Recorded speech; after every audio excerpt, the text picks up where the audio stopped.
Welcome to the Forging Honor podcast. I'm Jonathan George. And I'm Benjamin Jones. Here at The Forge, we explore what it means to live as Christian men. Along the way, we'll be doing weekly challenges to build character through action. We are by no means experts, just two young Christian men trying to make sense of a wild world. That's right. We do our best to learn and hope you'll join us on the journey. And if you want to get directly involved, go to forginghonor.com to find information on how to join our community. This is episode 21, The Art of the Craft.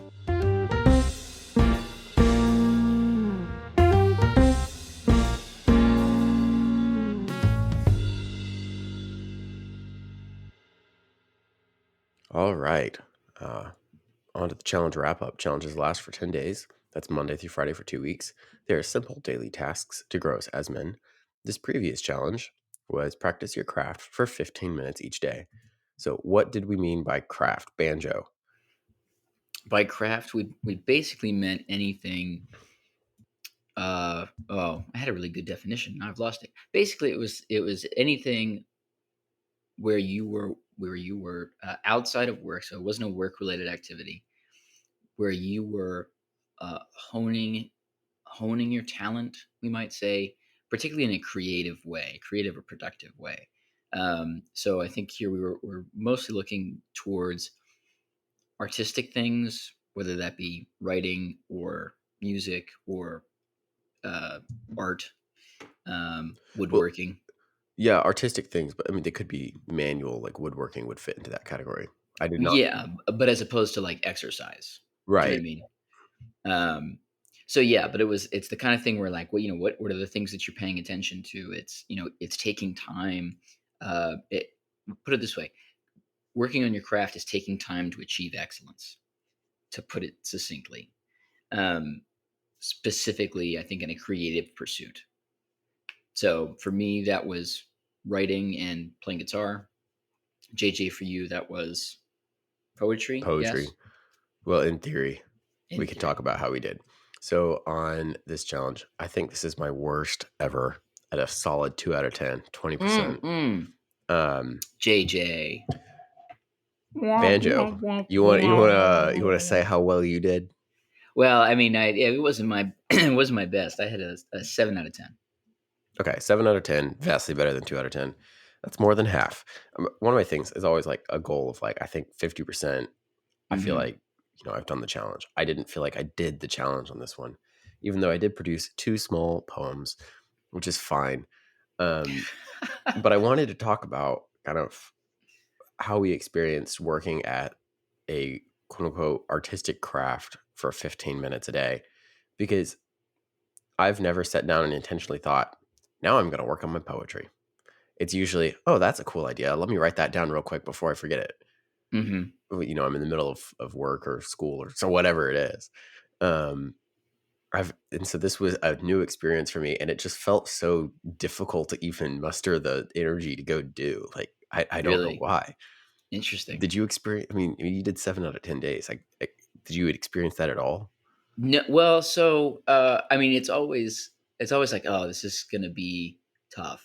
Um, but for me, the thing that I've learned is that one of the reasons I came up with this idea. I've done this one for a while now, especially when I am working on a larger writing project just for fun.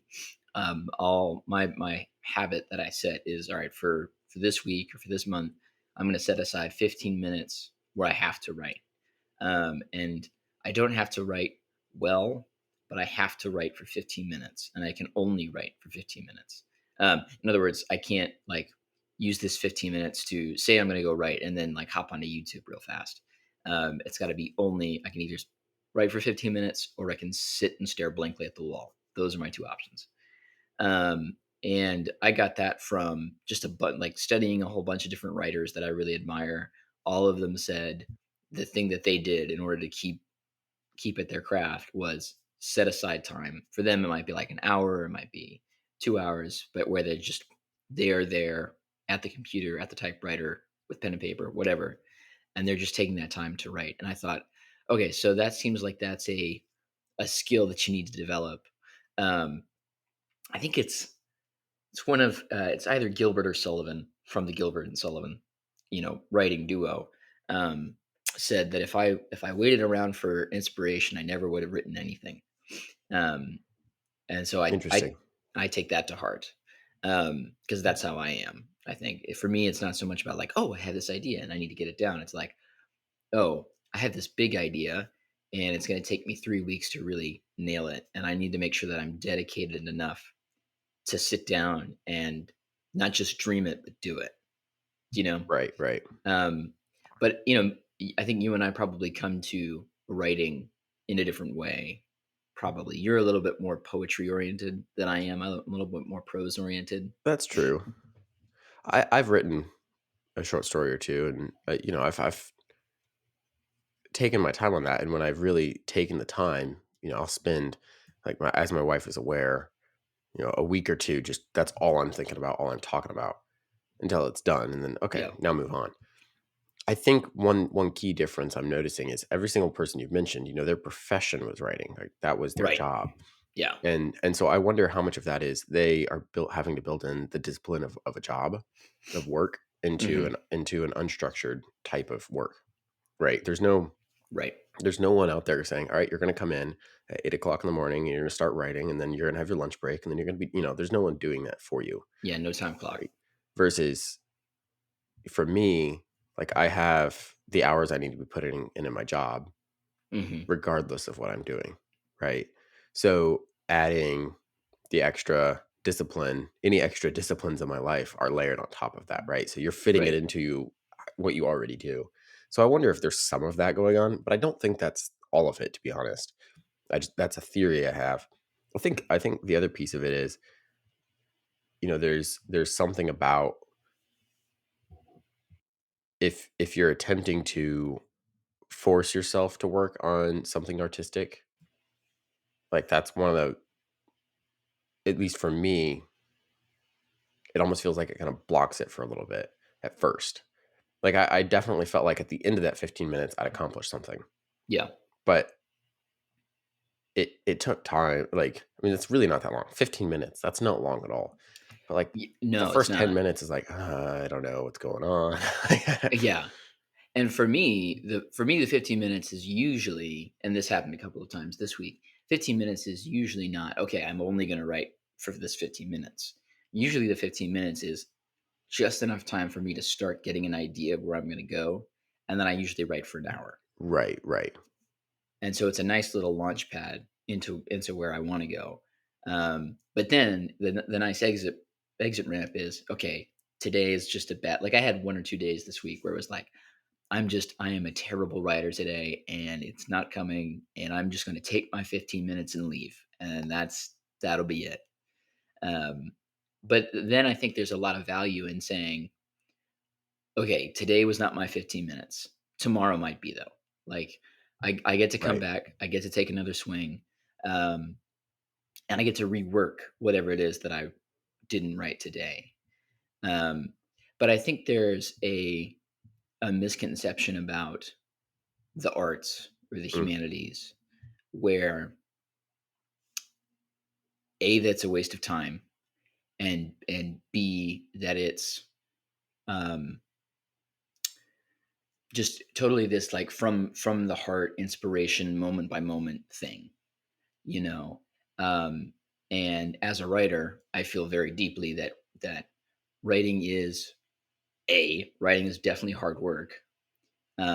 It's not manual work, but it is hard work. um and it's that word, Robert Frost talks about poetry is a momentary stay against confusion, which I've loved. It's just this tiny making order out of chaos, and building this little like foxhole against the world, which I think is just great. sure.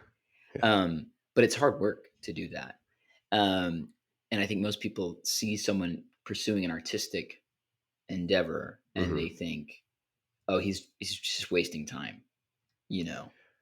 It depends on what you mean by that. What's funny is, Yeah, you got a little smirk in the middle of that well, little yeah. talk. So Yeah. I grew up in the Nashville region. There's a lot of musical artists here.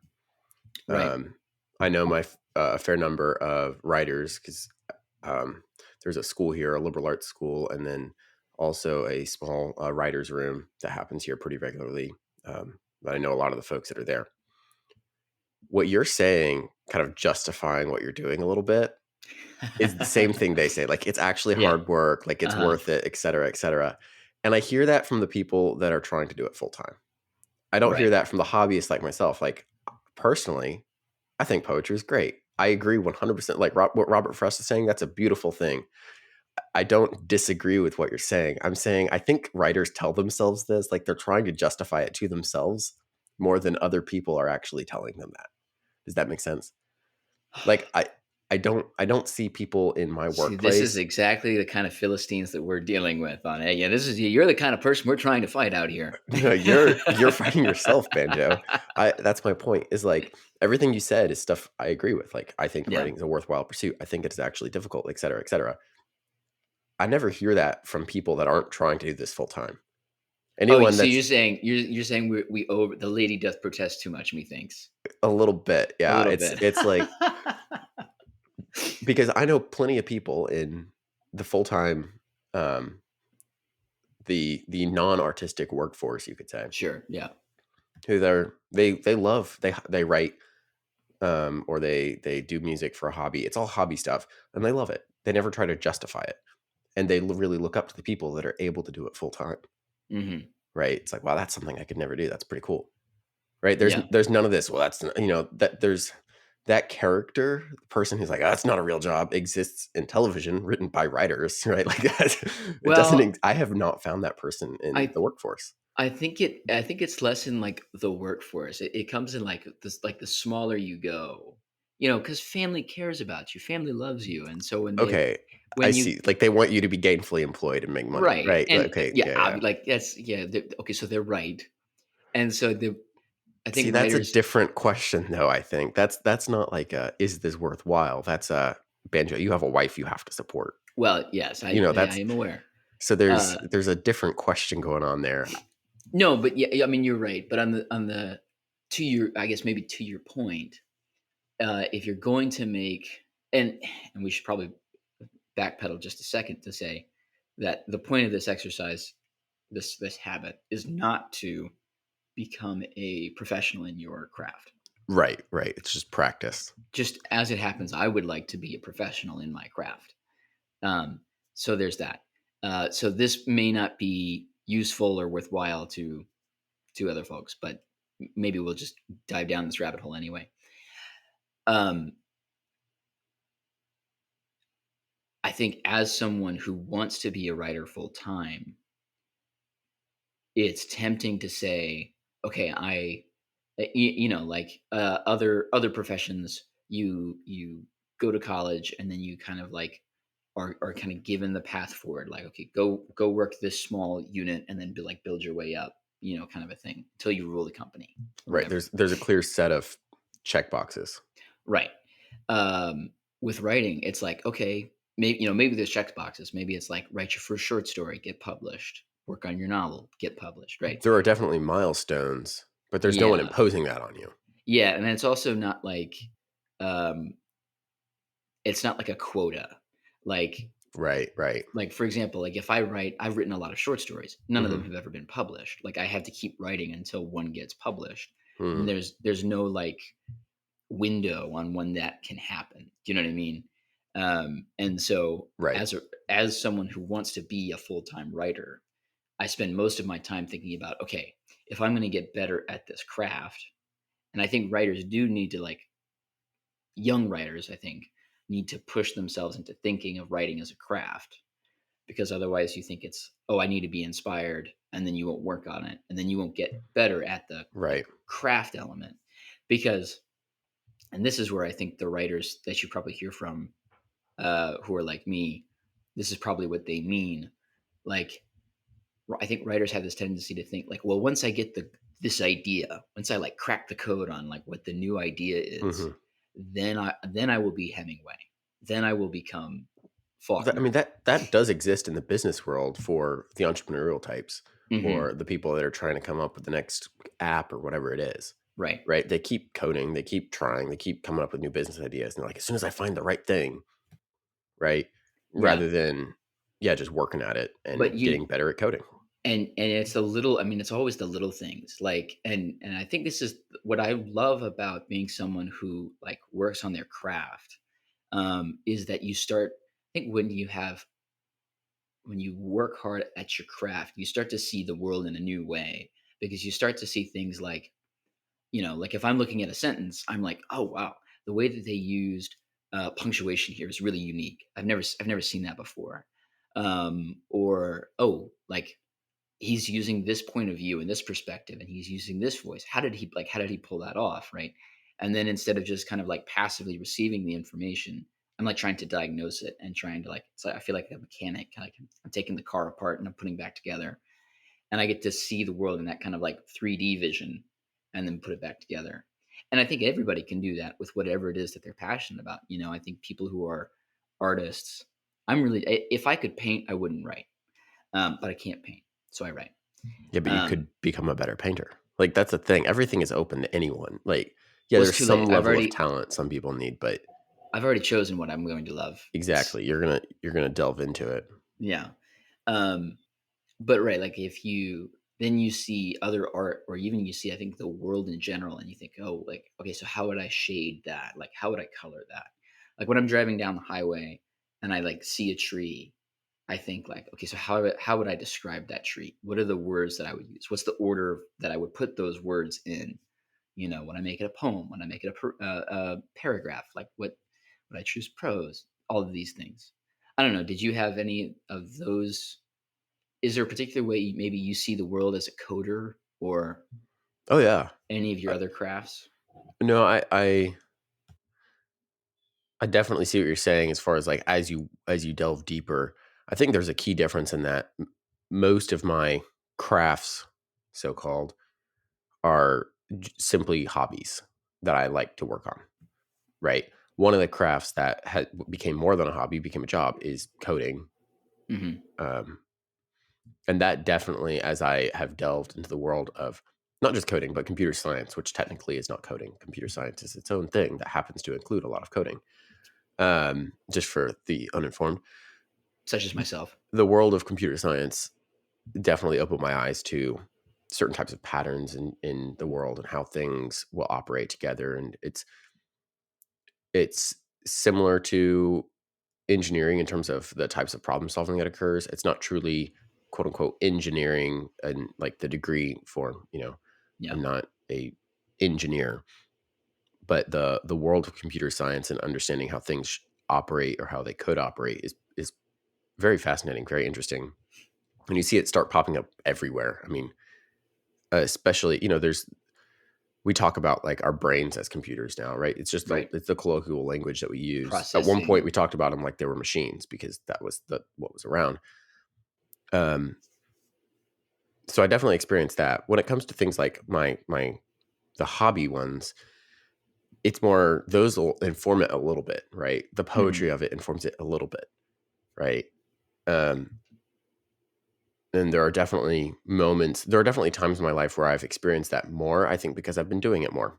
Like Right. in college, I was writing a lot more poetry. I haven't written anywhere near as much poetry since college. And I would say my poetry, in my opinion, was better like my junior, senior year of college. That's some of my best. Yeah. Because 'Cause you're Lately, working on it. You're developing it.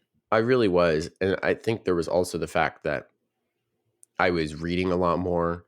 Oh, I yeah. was in a lot of classes that were working through some of that. I was in a really fun linguistics class that informed a lot of that. Yeah. And now, I have my avenues for interesting things to think about and new things to kind of turn over in my mind. My avenue has really shrunk, right? Mhm. So the opportunities to work on my craft have also been reduced in that regard. Um, that said, I think one of the key differences in what I'm hearing us talk about is just that, like, I'm allowing things to inform my hobbies and my hobbies to inform my work, versus you are trying to take what could be most people's hobby and turn it into this is what I'm going to do. And that Yeah. requires that extra level of commitment and dedication in a way that, hobby is just a hobby. Right. You can pick it up, leave it whenever. A lot of people have multiple hobbies, Yeah. right? And you have other hobbies, like you love movies. You're very Mhm. much someone who you know everything about this movie. You're all over it, and yeah, you're not going out there writing YouTube essays about movies like some people make their careers into, Yeah. I right? You thought about could, doing in that. It'd be theory, like fun. it'd be fun. It's one option. Yeah. Um, the point being, though, that's the hobby that's informing the work that you're pursuing, Yeah. rather than that's the work you're pursuing. So I think your it's interesting. Like when does it go from like maybe it is a craft your whole life, but when does it go from this is my hobby craft to this is my work passion craft? Is that just a decision made in your mind? That's a good question. I mean, to me, it's like you gotta. One thing you gotta be careful is that you always keep it to some degree as a craft, like, and not as a. I think a lot about Psalm 115, where it says, "Those who make idols become, or those who worship idols become like them. They have eyes but do not see, ears but do not hear, mouths but do not speak."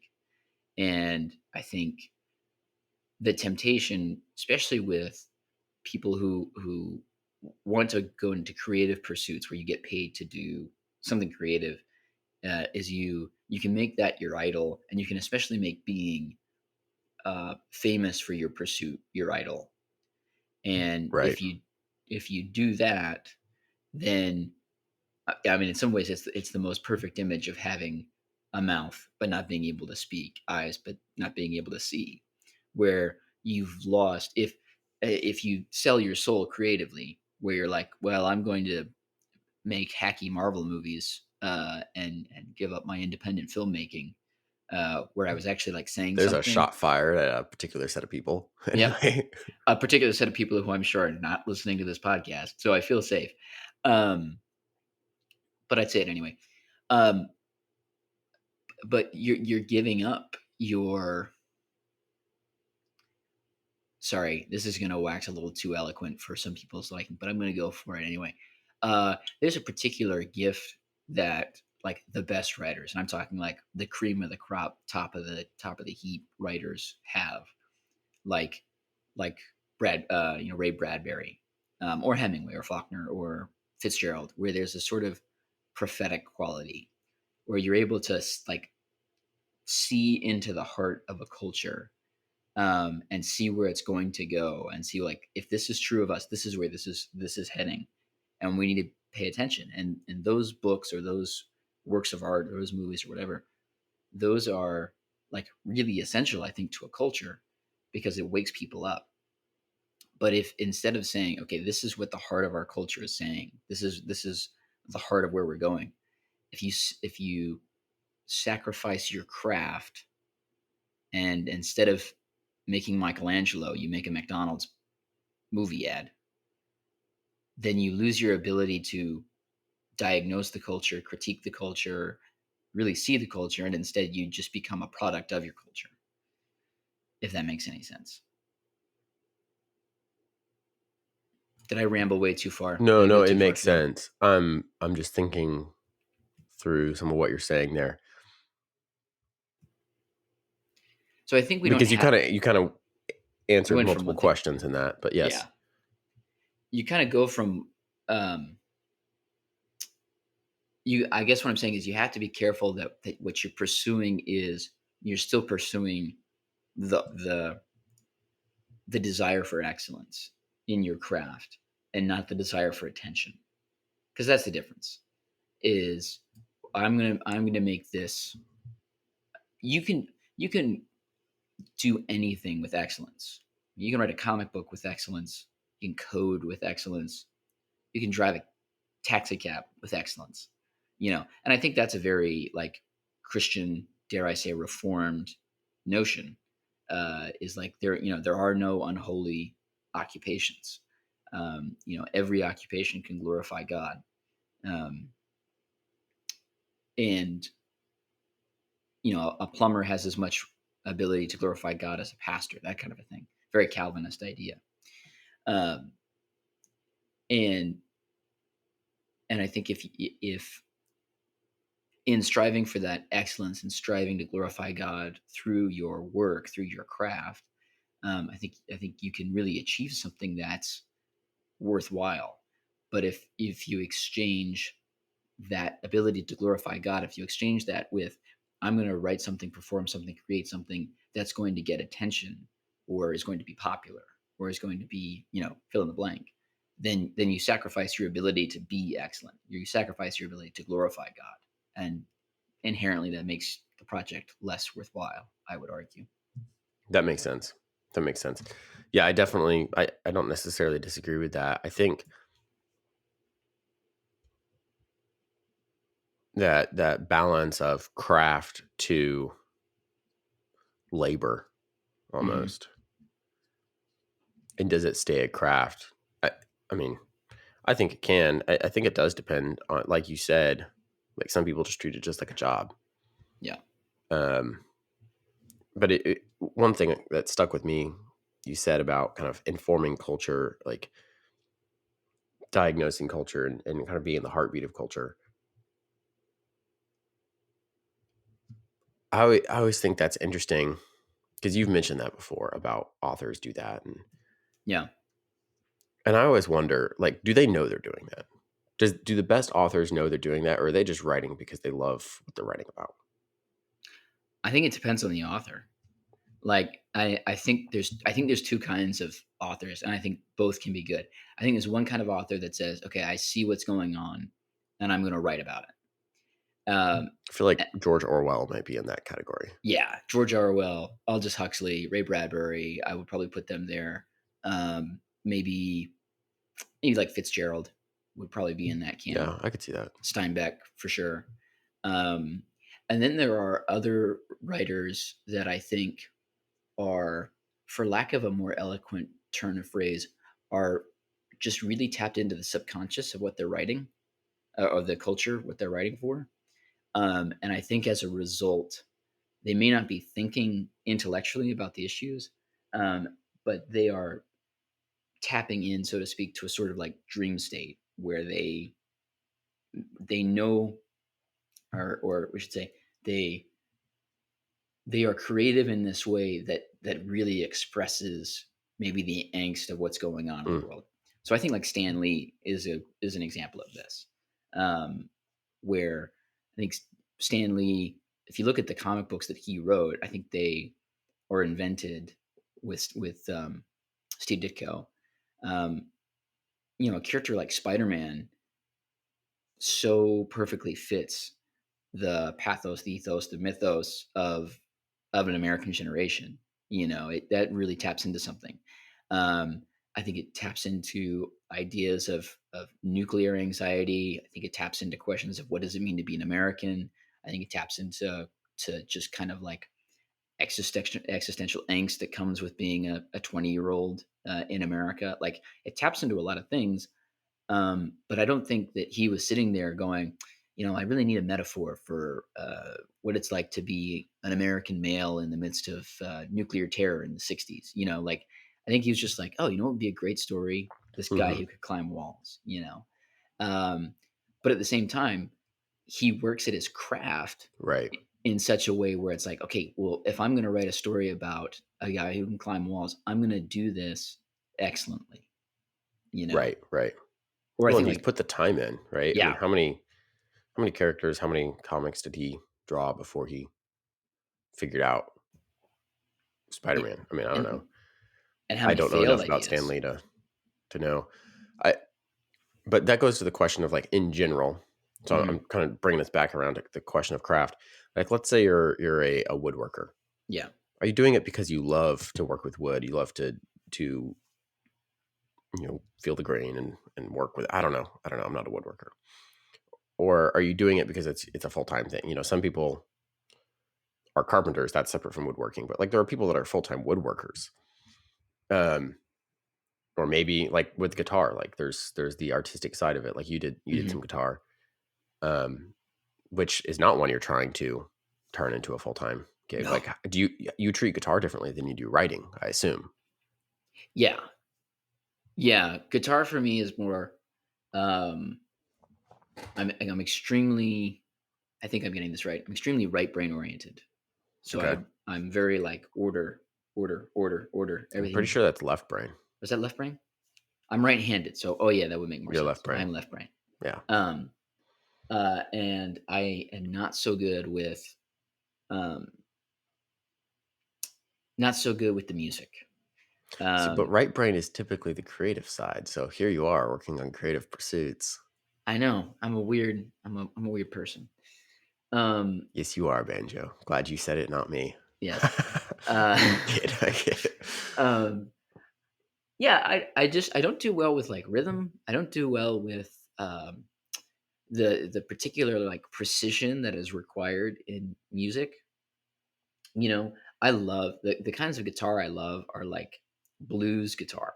Um, Good like stuff. yeah, like John Mayer, Dire Straits. You know, like I want to hear the guitar like weep. You know, that kind of a thing. Um, which is it's really fun to listen to. But then it's like, okay, so that's the kind of music that I want to learn how to play. And the thing about that kind of guitar music is it's really really hard to play.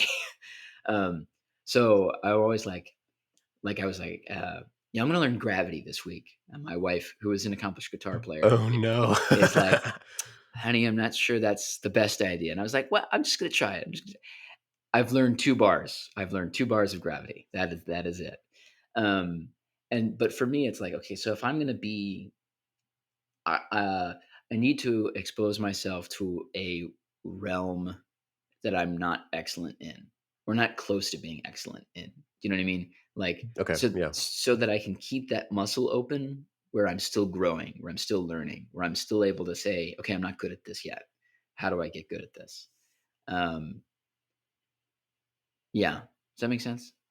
It does, and that might just be part of, like, in life, you should always have something like that, something you're Yeah. always sort of learning, and maybe poetry is more in that realm for me. Like, I've done it a long time, but and I think I have a few decent poems, but I would not consider myself a poet, Yeah. right? Um, I think there's also something to finding areas in your life where there is beauty that you do not understand. mm, Um, and for some people that's writing, for some people that's like art. And but for me, in a lot of ways, it's music. It's like I love and I recognize that music is beautiful, mm, and I have, in my estimation, I have no way to access the creative outlet for that. It's like yeah, that's not it's not the way that my brain works.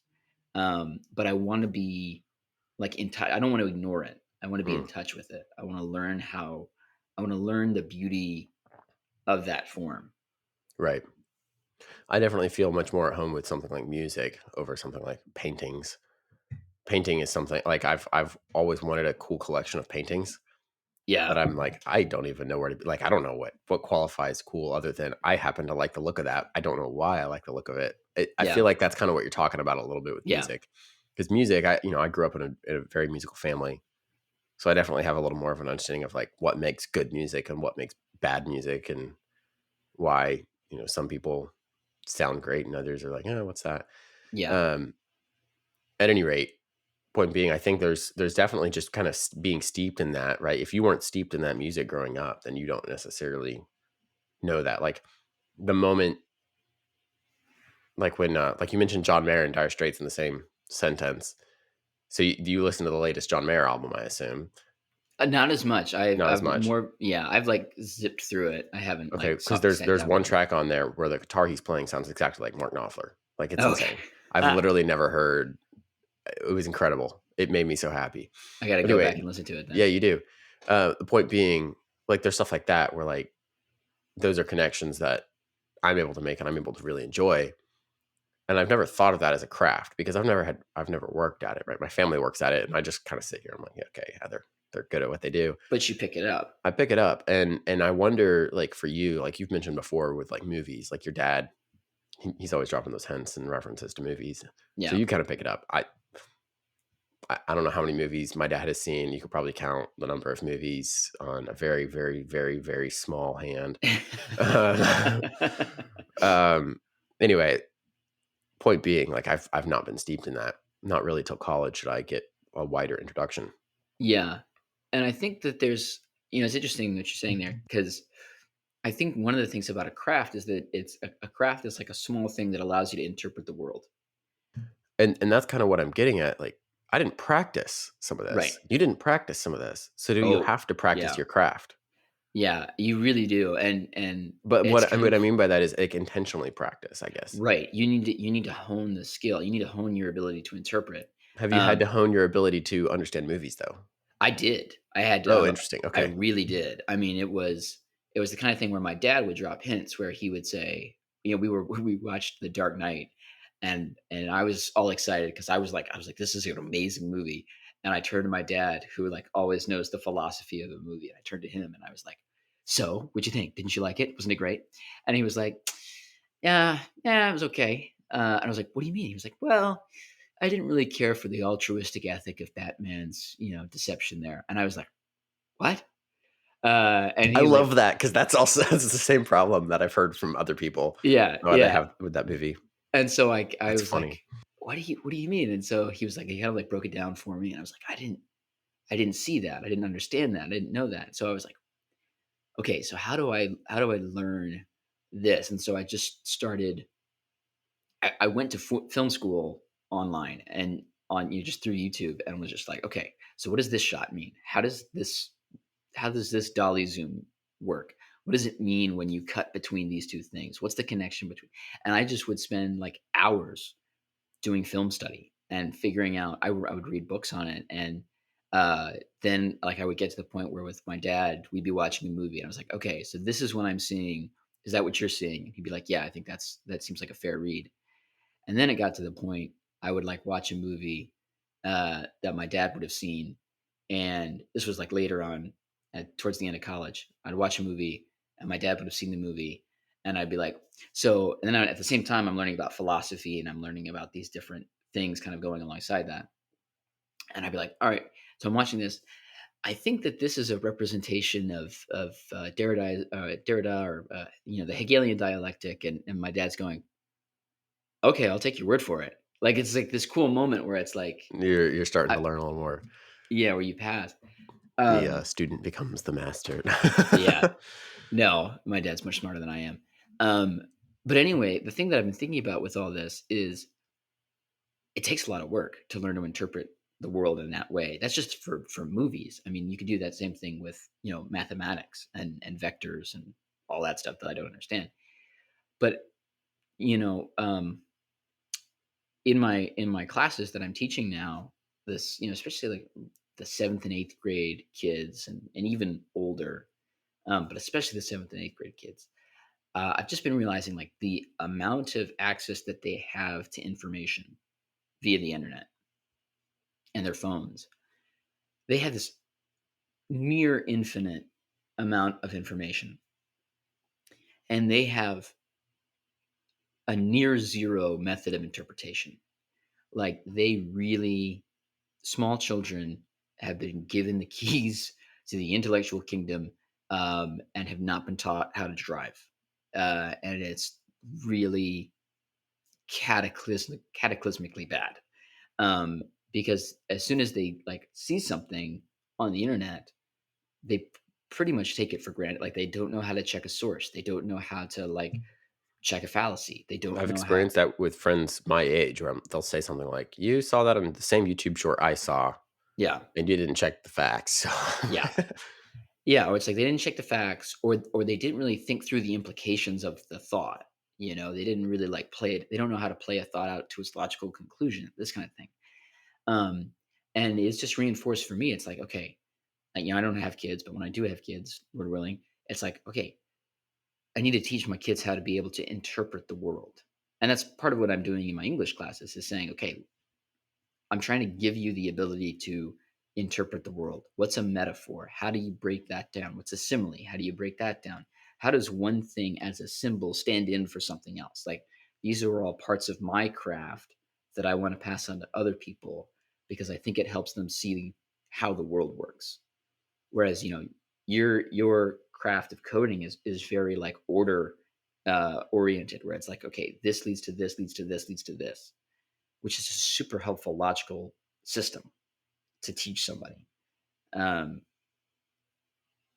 And the more that we, it's part of a liberal arts education, right? Because like even with that, we say, you might not think that you need to know XYZ, but the reason that we teach you this is because it's an important element in learning how to interpret the world. I don't know. No, I think I it's agree with that. I agree with that. Yeah, I'm not really sure there's much more to be discussed on that. I think there are definitely questions that would be fun to talk about at some point about can a craft go too far with either labor or obsession of some sort? oh yeah, just watch the movie Whiplash. Oh, I haven't seen that, so Oh, you've not seen that?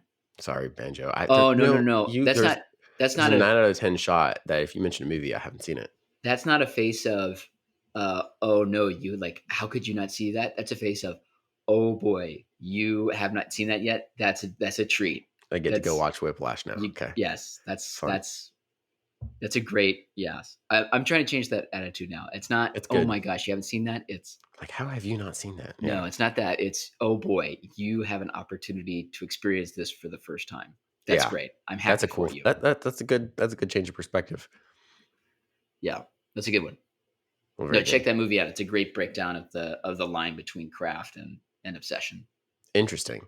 And I think that's one thing where I see people that try to take the arts full time, and I start to think, oh, they're getting going a little far with this because I think I tend to if I'm guilty of anything when it relates to the arts, it's I think that yes, everyone should have a hard skill or something that they can be paid to do, and they Mhm. should also have some kind of artistic endeavor Yeah, that they don't need to rely on, but that can continue. And poetry does that for me. It's an right. artistic endeavor that I can fall back on and enjoy. But I'm gainfully employed working on some software, right? So, and I think they inform each other in a healthy way. So when I see someone flipping that, sometimes I wonder what's their motivation. And I think you mentioned that already. Like, what is that motivation? Are they doing it just for the fame and fortune? Or are they doing it Right. because they truly love it? And parsing that out becomes pretty difficult. Well, it's tough because I think on one level, in order to become great at something, you often need to take that plunge into, "This is the only limb I'm going to stand on." Because sometimes Right. that's like, think about like stand-up comedians. They're like, nope, they need to go out and do that full time, and it may take them years before they're great or before they're recognized or before they're making enough money to pay rent. But it's kind of what you need to do, and it's part of the reason that I didn't go into stand-up. Is Stand a up also just feels a lot more, I don't know, there's a lot more ego involved in it, I think, than even writing. Just because like it's so attached to your face, right? Like it's directly you. on some level there. I think it's maybe, I don't know. I think of stand-up comedians as a particular branch of writing. Um, Interesting. it's more like performance jazz as opposed to like, Hmm. yeah, like performance jazz for writing. Interesting. That's a different conversation, but I see what you're saying. Yeah. Anyway, all that to say, like, you need to know your own boundaries, and I think there's places for Christians in all of those fields, for Christian men in all of those fields. But we shouldn't bind the conscience of any and say, well, you must do it this way. Um, Absolutely. Yeah, you're right on that for sure. I think that's a great place to end this discussion. yeah. Awesome.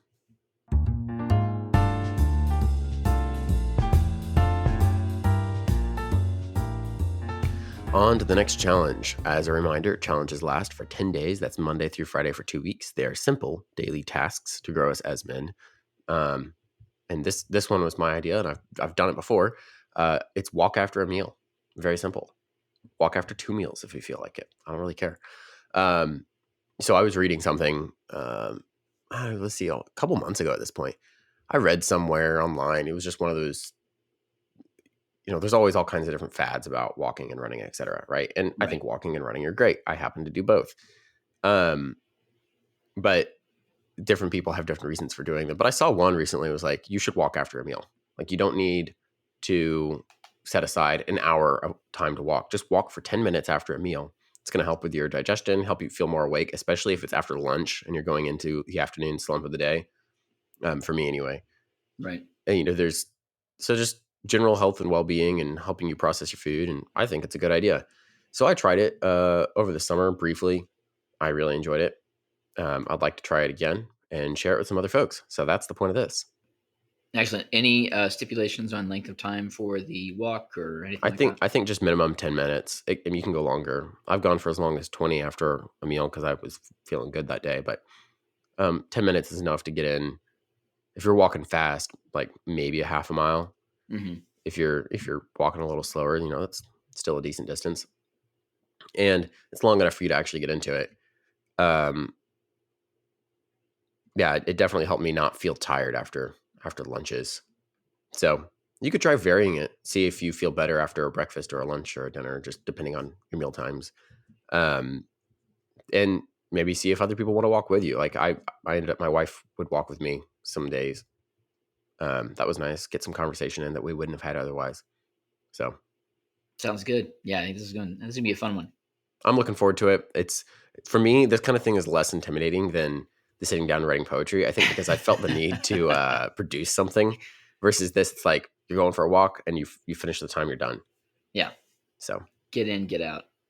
it'll be good. Looking forward to it. Great.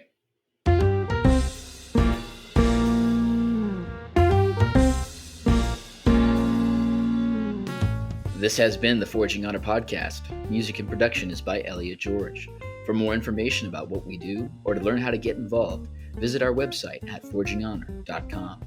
If you enjoyed the show, make sure to like, subscribe, and give us a rating to bring others into the Forging Honor journey. On our website, you'll find information on how to do the challenges alongside us, as well as links to the many resources we mentioned in the show. And we do make a small amount from any purchases you make through our website links, so thank you in advance. Thanks for taking the time with us today.